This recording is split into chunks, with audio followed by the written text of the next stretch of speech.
They're just trying to be Barbie. This is a comment that I received a lot under this video that I posted on my second channel about Wicked's controversial marketing campaign. Since posting this video, I've actually gone ahead and watched Wicked, and you know what? I had a great time watching it. It was a blast. It seems like I enjoy watching musicals when they're not the movie Cats 2. Exciting stuff. That said, I feel like me going to watch this film was an act that was done in spite of this movie's marketing campaign. Not because it failed at letting me know that this thing exists.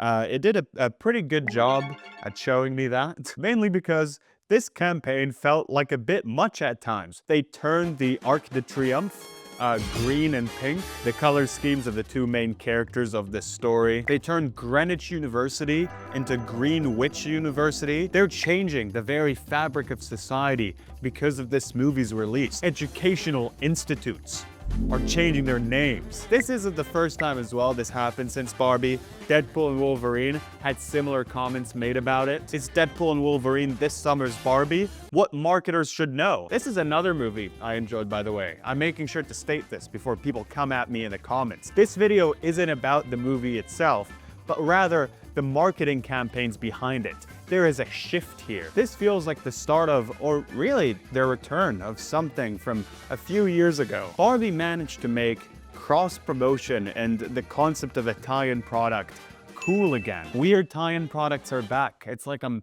back in the early 2000s again, showering with my Shrek soap. I'm pretty sure I had this exact thing. This is one of multiple Shrek soaps that I owned. You'll see the other one later in this video. Are video game tie-ins also gonna be back? What's going on? To understand this, we're gonna have to go through some of the most monumental parts of human history. Pre-Barbie, then we'll have to go through Barbie, then post-Barbie, and also I want to talk about these goddamn popcorn buckets, because what's going on? Why did they make them so sexual? Why did they make them so beautiful, these popcorn buckets? Movie marketing is becoming crazier, all engulfing, and I want to talk about that. But I also want to talk about Odoo, the sponsor of today's video. I have created many creatures and Googas for my videos, and for years, I was looking for a place to have them. I can't just have them wandering around aimlessly, I want them to be in a place. Odoo finally gave me that opportunity. Odoo's a website builder, so I could build an online gallery. And even me, this guy right here, this dumb little guy, couldn't mess it up. Setting up is easy and just takes a few clicks to get started, and then you choose a color palette and a theme. They have many themes you can choose from, which is great for my incredible display of beauty. Adding your own images and text is so simple and straightforward. I just put my little image over there, a little frame with my little Googa. So simple. Adding a little text over here, it's good stuff. Just look at this. Isn't it amazing? They finally found a home, all of Pinely's little guys. They're finally there. Oh my god. The website I built will be in the description. I'll put the link of that over there. What a beautiful bunch of guys over here, hey? Odoo has unlimited hosting. Your first application is free for life. They have 24/7 customer support and a free custom domain for a year. Check out the link in the description to build your own website, and thank you Odoo for sponsoring this video. Let's start with the pre-Barbie era. This man right here, George Lucas. Woo! Did a little animation. Let's do this again. Woo! The true king of the tie-in product. A lot of the info of what we're gonna say here comes from this video by Mr. Sunday Movies, my favorite YouTube channel. Check it out. In the late 70s, toy companies were a lot more avert to making movie-related merchandise. It just wasn't as big of a thing. Prior to the release of Star Wars, Mr. Lucas right here had a really good feeling about this whole space story that he had going on. And so he made a licensing deal with this company, Kenner, which would give him 2.5%, 20th Century Fox 2.5%, and Kenner the rest of this number that I said of every sale of a Star Wars toy. Star Wars eventually became a pretty big deal, making Kenner a shitload of money and showing everyone the true power and beauty of cross-promotion marketing. This is me if I was in the 80s. I would have given this a thumbs up, and I would have said, I love brand synergy. In the 90s though, Star Wars popularity started to decline, and Kenner, I guess, forgot or decided to not pay George Lucas the $10,000 a year they need to pay him to retain Star Wars' merchandise rights, and so Mr. George got the rights back got a way better deal, giving him way more money per every sale of every item, and negotiated a pretty sweet non-exclusive deal with Kenner, which was now owned by Hasbro. This led to George Lucas getting to do whatever the he wanted now. They were able to start making some weird shit, like a billion toys. They made these toys. They made these lightsabers. They made Yoda Magic 8-Ball. You shake Yoda, you look at, I guess, the inside of his butt, and it tells you the future. Incredible technology. Jar Jar Binks, Mountain Dew. You also had I wrote it down, Anakin Skywalker Galactic Shampoo. You got the Anakin Skywalker Galactic Shampoo, it's incredible. This is what led to LEGO doing licensing agreements in general. They haven't done it before this point. This was the first one. What we see here is pretty close to what happened with Wicked and Barbie. They released these products before the release of the movie itself as a way to promote it, which requires a lot of trust that the movie that these brands are working with is actually going to succeed. It's very different compared to a movie becoming a hit and then products are made in reaction to that. Here the product is part of the tool for promotion. This led to the 2000s being a paradise of these weird tie-in products, especially with Shrek. A lot of what we're gonna see was made before Shrek 2 and Shrek 3, those sort of eras. Shrek Twinkies. Shrek TV. That's the second Shrek soap. I had this one as well. What a beautiful Shrek soap. It's pretty creepy. He's just kind of there looking at you, you know, smiling as you're naked. I don't know how I feel about that. Incredibles Rise of the Underminer. We had tie-in games for days. Where are all the tie-in games now? No one made a tie-in game for Incredibles 2. I guess if you've played this, this is about Incredibles 2. This is a sequel to the first Incredibles movie, but then none of this plot actually happened. I guess you could say that this happened between the first Incredibles movie and the second one, but whatever. I'm getting beside myself. Now we're in the 2010s, baby. Marketing started becoming way more digital. Tie-in products started being looked at as way more tacky, and also there were just a bunch of like crap ones released along the years. This is the Giver nail thing for nails, to color your nails. If you know the story of the Giver, it's about a world where everyone sees all the colors as black and white. This is red, this is purple, this is blue. Stupid product. It doesn't understand the movie. Video game tie-ins died as well. They used to release one for every single Pixar movie, but then they just stopped for a few years. Then they released one for Cars 3, and then they stopped again. I don't f***ing know. Obviously the tie-in promotional product didn't die off completely, but it just, the sort of insanity that we saw wasn't as much of a thing for a while. Then we get to the 2020s. Then we get, there was supposed to be an animation for this. I think I forgot. Okay, let's pretend that there is one. They were all supposed to appear one after the other, but okay, you'll see what I'm trying to do. So boom, pandemic. Boom, after that, restrictions ease. Boom, people want to do more stuff in real life, like actually going to a movie theater. Boom, Spider-Man 2 makes like $2 billion.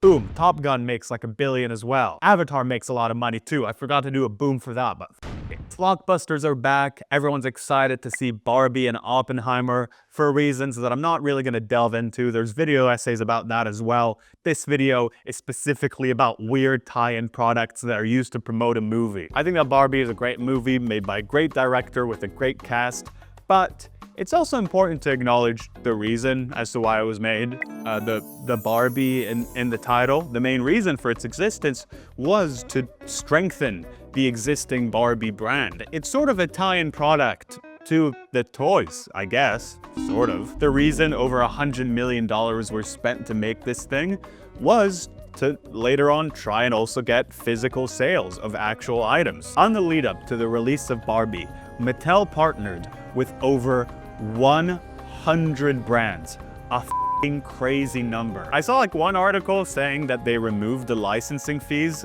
for Barbie, but then I saw a bunch that didn't say that. So I don't know if that's true.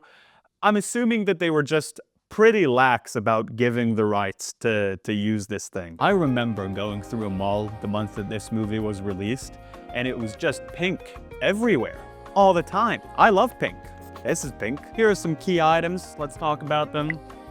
Barbie burger, just a burger with some pink shit in the middle. Pretty cool. Barbie Crocs, we're gonna see some more Crocs later. Yeah, I don't know, I got some shit for I don't really like Crocs that much. Is that bad to say? I know people really like them. I liked them when I was a kid. But like, I don't know. I guess you kind of relax. This video isn't about Crocs. Let me know what you think of them. Are they ugly as a joke? Or are they not ugly? Do people think that they look nice? Let me know what's your perspective on this Crocs situation. I need to figure out where do the people stand. Barbie Cafe, not really a Time product, it's a physical cafe. Barbie toothbrush, just a pink toothbrush, says Barbie on it. Barbie floating car. You can drive on this, on the water. Airbnb Malibu Barbie Dream House, says Ken in the pool over here. Get with the f***ing times. I just found out my pointer can do a little laser thing. That's kind of cool.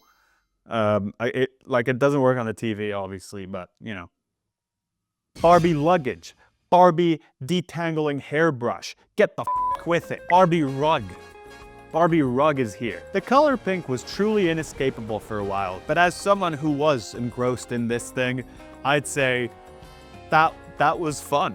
Like, I don't know, you knew that this is like a thing that's happening that summer, and it was fun. You know, lots of pink all the time. I enjoyed it. Barbie's marketing budget was $150 million, which is a lot, but to put into perspective, it's the exact same as that garbage Flash movie. The Flash movie, you know that one? But even though the budget was the same, Barbie felt like a lot more present, kind of similarly to how Wicked is right now. And these products, their existence out there in the wild, and also, just as important, if not more so, the way that people talk about them online. They not only make money for Mattel, but they're a tool to garner attention towards the movie.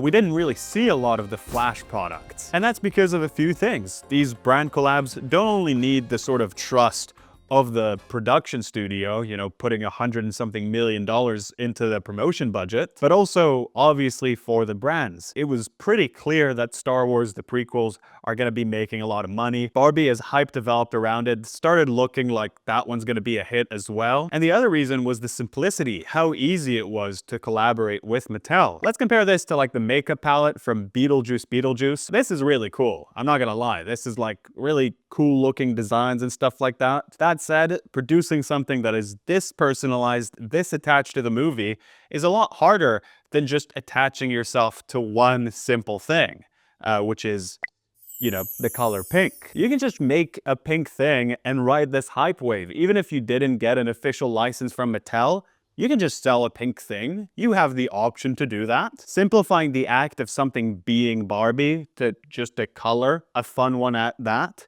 is pretty smart, and something that we're gonna see later on.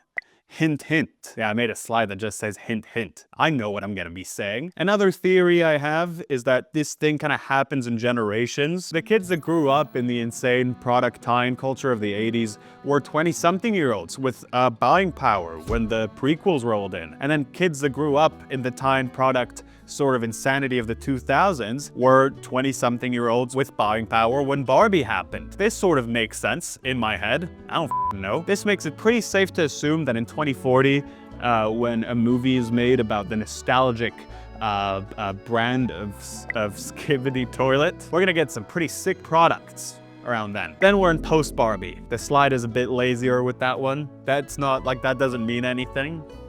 It just is, okay?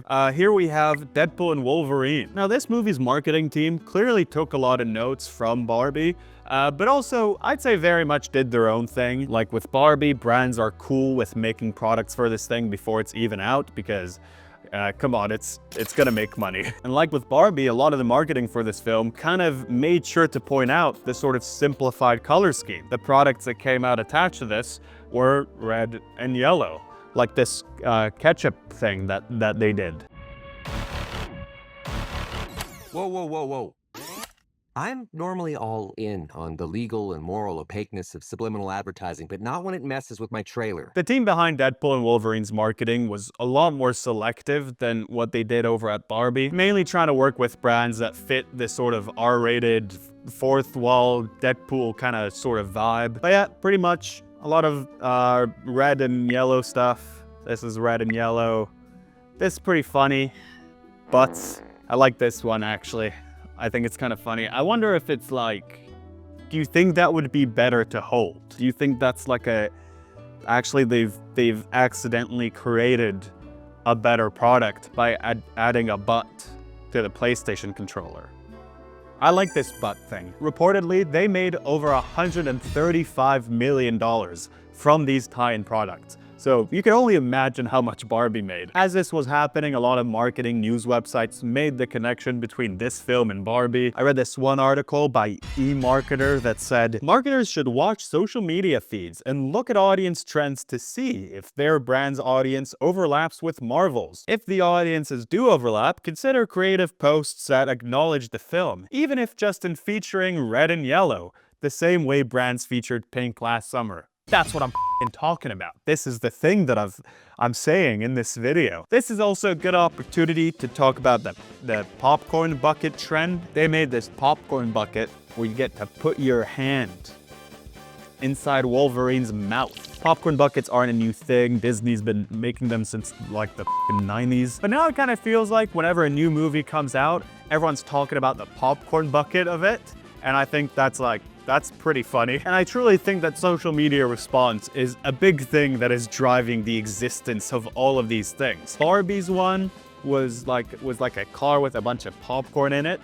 It's pretty cool. But I really think that the one that like really sparked this trend or made everyone like really notice it. You know, I didn't really think about popcorn buckets before the Dune one. The sort of sexy, beautiful Dune popcorn bucket. This sort of gorgeous looking, hot, just so elusive and gorgeous, this popcorn bucket that they made. And here we have the sort of discussions about it. This might be the shittiest movie tie-in item I've ever used in my life.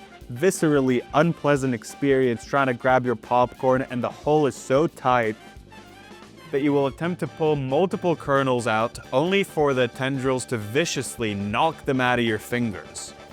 All right, hater. They got the Nosferatu popcorn bucket, casket kind of thing. Really sick. The designs of these popcorn buckets are usually pretty creative, man. We got the Trolls popcorn bucket. You put your head in their brains, take out some popcorn, I guess. Alien popcorn bucket, pretty cool. Thor: Love and Thunder. Popcorn bucket's better than the movie. I kind of like that movie. Like for a little bit, but then I don't know. It wasn't as good as the one before that, was it? And here comes Wicked.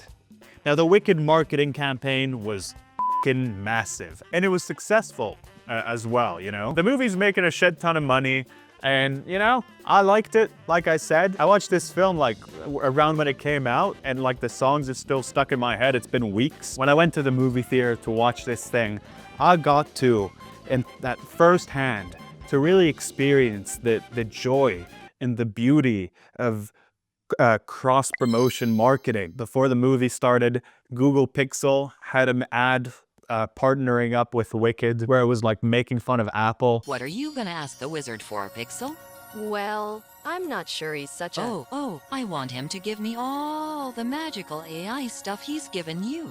But the wizard didn't give me... Like how you come... I then saw an ad for the movie theater chain that I was sitting at them. I was already there. I bought a ticket. This ad was partnering with the movie that I was also there to see. I am Oz, the great and terrible. Speak, mortals. What wisdom do you seek? What do we get the kids for Christmas? We want them to feel the magic of Christmas. It's a wonderful time of year. Pretty cool. This is like a Christmas video now, technically. Or at least it could be, if they weren't always distracted by their phones. I'm a bit confused because like the last Wicked ad that I saw was about how phones are awesome, but now this one's telling me that phones are bad. I don't even know what to do anymore. Get your Wicked Christmas gifts at Cineworld, online or in the foyer. It's truly captivating. Similar to D&W, Deadpool and Wolverine, a lot of people made comparisons to Barbie with this one as well. I'd say even more so. Wicked tries to harness Barbie's marketing magic in the hopes of defying gravity at the box office. Wicked's marketing campaign is snatching Barbie's crown. Here you go, Barbie. You got your crown, you motherfucker. Now I get to do movie marketing. So yeah, it did the color thing again, and it's pretty interesting. So we've seen the Arc de Triomphe, right? They're going for green and pink. We're gonna see a lot of green and pink items here. These are the colors, you know, Glinda is pink and Alphaba is green. Green is Alphaba's color of her skin, but pink is like the clothes that Glinda likes to wear. Which is a bit weird, but yeah, okay, whatever. But in the original Wicked musical, she wears a whole bunch of colors. Like this color, this is pink, but also this color, this isn't pink. And the scene where she comes down from the bubble, in the musical, she's wearing like this blue dress, but in the movie, she's wearing pink. She's just wearing pink. That's all she wears. Same with the posters. The main color of the Wicked posters are green, but here, green and pink. I think that it's because of the Barbie pink thing. I think that a lot of this has to do with marketing. I know that they said that part of the reason is because of like, I think in the original Wizard of Oz, if we can show a bit at this clip, I think Glinda comes down with a pink dress. I think that's what they said is the reason. But I think a lot of it does come to like making this sort of iconic, colored, memorable sort of situation, you know? It makes it a lot more simple, a lot more memorable. Everything is pink and green. Pink and green, pink and green. Similarly to Barbie or Deadpool, when you just take it down, strip everything back to these core elements of just these two colors, these brand collabs become way easier. Like, you know, this is now the Wicked hair thing. It's like a hair, it's like a, I forgot the name of it. It's a hair thing for your hair. The Wicked Crocs, here we see some details, you know? It's like, is this like some magic related stuff over here on the Crocs? Glinda's one, you know, I guess that's supposed to be like the bubble, but you know, pretty much just a pink thing. The worst case of this, and I already expressed my opinion about this, but it's the Wicked mac and cheese. It's just, I don't know what they were thinking. I mean, if we can pull this up, the picture, if we can make it bigger on the screen, it just looks like hideous, like a hideous thing. I told you, I enjoyed the movie. This isn't about the movie. I just don't think that the Wicked mac and cheese needed to be made. That's my take about this entire thing. You know, Wicked juice, Wicked cars. We got the Glinda Lexus TX500. We have the Alphaba Lexus TX350. Just a pink and a green car. Now today, we've seen a lot of fascinating products that are either gonna be sitting in some collector's sort of room kind of situation, or are gonna find their way into a landfill. That said though, while watching this, I can't help but feel that all of these people, the marketing team behind Barbie, the marketing team behind Deadpool and Wolverine, the marketing team behind Wicked, and yes, even the marketing team behind the prequels, are all trying to rip off the one and only King. King Bob. King Bob from the Minions. King Bob is one of the most important historical figures of all time. He existed before everything. He existed in the Ice Age, and then he became the king, and now we have Minion salad. These are like all things that I saw in real life. Like I just saw this while going out and living my life. Minion salad, Minion milk. They have milk made out of goddamn minions. Minion ham. Why'd they make Minion ham? It creates like a very weird sort of image in your head. Like they sliced the minion on like a deli sort of meat cutter. It's like an actual thing. I saw this. I saw Minion ham. Like and subscribe for more Minion ham.